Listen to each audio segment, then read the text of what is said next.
partecipazione è stata nettamente superiore a quanto ci si attendeva, nel senso che senza campagna elettorale, con la paura del Covid, con il problema delle code, si stimava che gli elettori sarebbero andati molto poco al voto. Perché?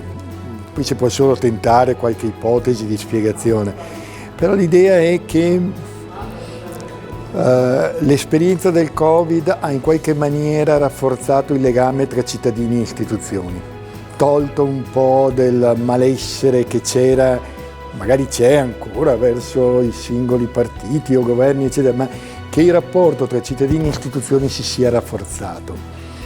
È una sorta di voto di comunità, di lealtà istituzionale, ecco, che è un po' sorprendente, ma fa parte dei comportamenti collettivi che stiamo osservando in questi mesi.